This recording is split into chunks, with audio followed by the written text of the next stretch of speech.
2.5 million I'm now bid. 3 million I'm now bid. We haven't finished yet, sir. The hammer is still in the air. 27,500,000 it is. Yours, 642, sold! Come on, sir, tickle me with another 5. 135 million euros. Here it comes. And selling. It's yours. Sold to you, sir. Thank you very much indeed. For the first time then, ladies and gentlemen. For the second time. For the third. And the last time. Sold your car, sir. Welcome to HRN Chronicles and our first quarter look at the international auction markets. Before we get started, don't forget to subscribe and like because that'll help us bring you even more good videos. And also hit the bell so you get a notification when we do post new content. You can find links to all the clips we use in today's video down in the comments so you can enjoy the work of our friends and colleagues as well. Well, with that business out of the way, let's get started with the news from the auction blocks. And as we are historic racing news, today our focus is going to be on competition cars that made headlines. Now, the auction season normally begins in January, and it's dominated always by Mecum because of their mammoth Kissimmee auction that runs for a fortnight in Florida. If you check out our Historic Racing News February podcast, you'll hear our complete report from those Florida festivities. Traditionally a muscle car feast, this year, race cars dominated the headlines. The top seller of all the cars was a street version of a 1966 Ford GT40 Mark I Le Mans winner. That topped $7 million. It proved to be the top seller for the month overall in all auctions combined. The Kissimmee pre-event hype surrounded the ex-Steve McQueen Brian Redmond Porsche owned by comedian Jerry Seinfeld. Despite the excitement, though, it proved to be anticlimactic as the car failed to sell at $25 million. $25 million is the bid.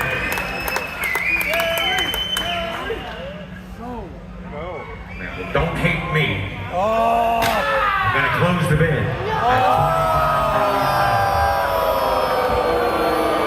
Pundits, including me, derided the funny man for delusion as to what the car was worth. However, as he explained on a recent episode of Spike Car Radio, the joke was on us. The car got a lot of attention. And, by the way, a lot of people did not think that it would rise to that number. A lot of very well-known people in the car hobby, esteemed names that you know, big names, said, I don't think it's worth that much. Right. But I thought it was. Yes. And my consigliere, Sam Cabilio, thought it was. Mm-hmm. And Dana Mecum, who assisted me in the sale, thought it was. Yes. So we bet against the prevailing. Okay. We bet against the prevailing, which is always fun, isn't it? Yes. I'm not sure where we're at now. The car went up. It was bid up to $25 million and hammered unsold, and then the press said Jerry Seinfeld turned down $25 million. Is that true? What happened? Not exactly. How about not? This is such. Let's let him get the story. The story. Let's get the story out. So what happened was after the auction, a number of parties met. There were interested parties. And conversations took place. Money changed hands. People made accommodations, arrangements, discussions. Wires flew. Crypto was mined. And a deal was reached and the car was relocated. It was transferred to new ownership privately. There it is. And that's what happened. So the 917 has been sold. It's been sold to a party that I will not name. So Seinfeld did sell the 917, and someday we might figure out to whom and for how much. Lots of race cars did sell in Florida, highlighted by the entire Jackie and Gary Runyon collection of Indy cars. 27 cars in total, 15 of them former Indy 500 contestants. The big seller was the Lola T90, used by Jackie Stewart to finish sixth and win rookie honors at the 1966 500. Hammer price for that car was over $750,000. Also crossing the block were 6 Roadsters. Top seller there, A.J. Foyt's 1959 Curtis Epperly Offenhauser, that hammered at $550,000. Total take from the collection, over $3,300,000. $382,000. Meekham's January success, however, was quickly overshadowed by RM Sotheby's and the Indianapolis Motor Speedway Museum. They teamed up for the sale of 11 cars from the museum during 3 events starting February 1st in Stuttgart. Again, you can get a full breakdown on this in our March edition of the Historic Racing News Podcast, right here on YouTube or wherever you listen to your podcasts. In Germany, the sale started big with the stunning and rare Mercedes W196R Monza Streamliner. That hammered at over $53 million. 3 days later in Paris, the 1965 Le Mans winning Ferrari 250 LM topped $36 million. Gross sales for all 3 events topped $124 million.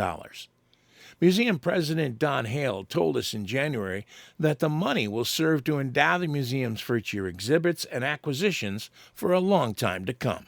Well, in the museum world in America, when you sell assets of a museum, the proceeds can be used for 2 things. One, for the care of the collection, or to enhance the collection. In other words, buy more items for your collection. It cannot be used to build buildings. We will have money in our endowment going forward that is going to provide funds for us to buy more artifacts, more Indy winning cars, more cars that have connections to the 500, and really to add to our collection. Besides the sale of the Ferrari, Paris hosted annual kickoff events for Art Curiel, Bonhams, and the rest of RM Sotheby's Retromobile catalog. Led by the Le Mans winning Ferrari, the combined gross for the 3 auction houses was over $111.5 million. Besides the Ferrari, other competition cars did not fare so well, however. 4 high pedigree machines failed to meet reserves. The 1989 Jaguar XJR10, a 3-times winner in IMSA competition. The 1970 Ferrari 512M, which finished 5th at Le Mans. The iconic 1971 BMW 3-liter CSL Batmobile, and the beautiful 1981 Ferrari 512 BBLM all failed to find new homes. Conversely, 2 Formula One cars did sell.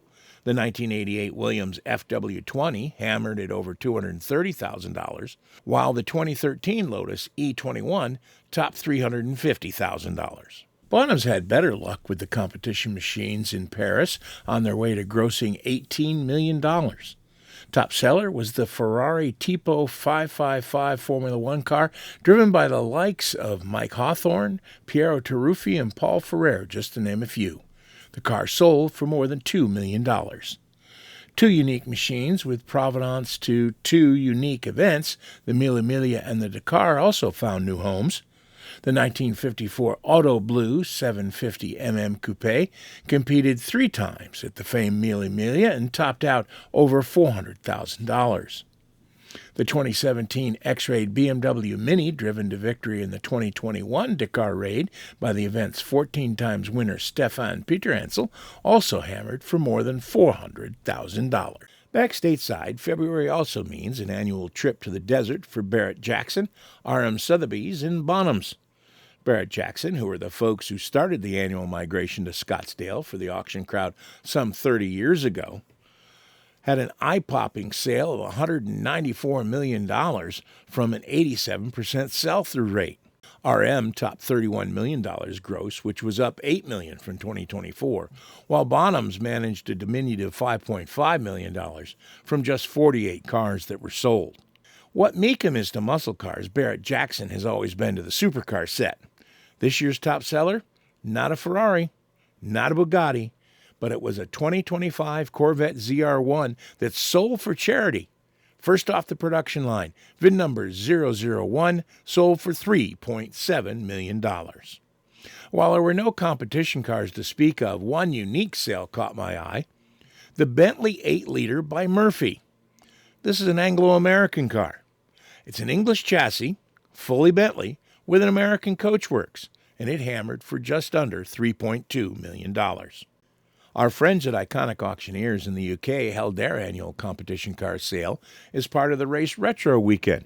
19 cars sold, totaling $1.2 million. Top seller was the 1986 MG Metro 6R4, In March, the action moves to Florida for the car buying set.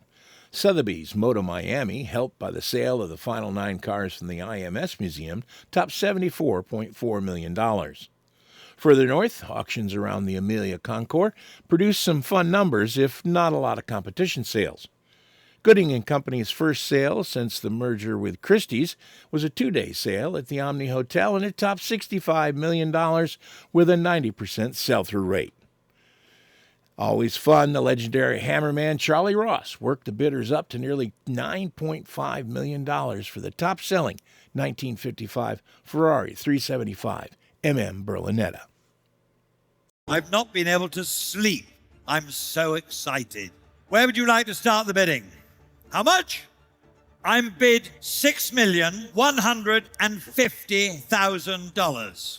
I like it when the bidding goes like that. Saves so much voice. 6.8 million is smiling now. Yeah, that's better. 7 million I'm bid. 7.5. 8 million I'm bid. Oh, you haven't given up yet, have you, sir? 8.1 million I'm bid. It's a rare opportunity. There's no real reason to stop bidding. 8.3 million. 8.4 million. Gird up your loins and bid me 8.5 million. 8.5 million. Good loin girding for the first time, for the second time, for the third and last time. Sold! Thank you so much. Highlight of that thin competition field, the 1964 Porsche 904 GTS with an extensive and successful racing resume in national series in Germany and the United States. The Silver Beauty sold for $2.2 million. Broad Arrow, the auction division of Hagerty, which replaced R.M. Sotheby's as the official Amelia auction house when Hagerty purchased the event from founder Bill Warner, staged their third show at the Ritz-Carlton Hotel. Some lots with competition pedigree provided most of the headlines. The 1959 Ferrari 250 GT long wheelbase California Spider Competizione, $9,465,000 selling price made it the most expensive car ever sold by the Michigan company. The car finished 5th overall and won the GT class in 1959. The second highest grossing competition car was the 1954 Jaguar D-Type OKV2. This is a significant part of Jaguar history and was driven by Sterling Moss and Peter Walker at the 54 Le Mans Endurance Classic and set the race's fastest lap. The car hammered at just under $4.3 million. Rounding out the iconic race cars sold by Broad Arrow was the extremely significant 1960 Camerati Corvette. This machine was part of the inaugural Corvette Assault on Le Mans in 1960. The car also finished second at Sebring that same year. It hammered for over $500,000. Rounding out the quarter, the folks at Meekum's Glendale auction pushed the first quarter total worldwide to over $1 billion. That total topped the astounding 2024 first quarter, mostly because of those 11 cars selling from the Indianapolis Motor Speedway Museum, which raised the total by nearly $125 million. Thanks to the folks at the site K500, you can see the direct impact year to year from 2024 that the cars from the Indy Museum had on the numbers. The Indy sale also made it a record-setting first quarter for competition cars. 4 of the top 5 cars sold in Florida had a racing provenance, and the Ferrari 375 Berlinetta certainly boasts a competition pedigree. Worldwide, those numbers were even better when you add the Mercedes W196 and the Ferrari Le Mans winner. 8 of the top 10 cars had either a resume with real race results or a direct heritage to motorsports as a road-going racing model. And of course, this doesn't even take into account the untold gross from the sale of the Ecclestone collection, which many believe topped $60 million. By our unofficial tally, worldwide first quarter competition sales topped 100 cars and sold for over $165.3 million. Want to take a moment to say special thanks to R.M. Sotheby's, Gooding Christie's, Broad Arrow, Meekum, and the folks at the Indy Museum for their help with this presentation. We'll see you again at the auction block.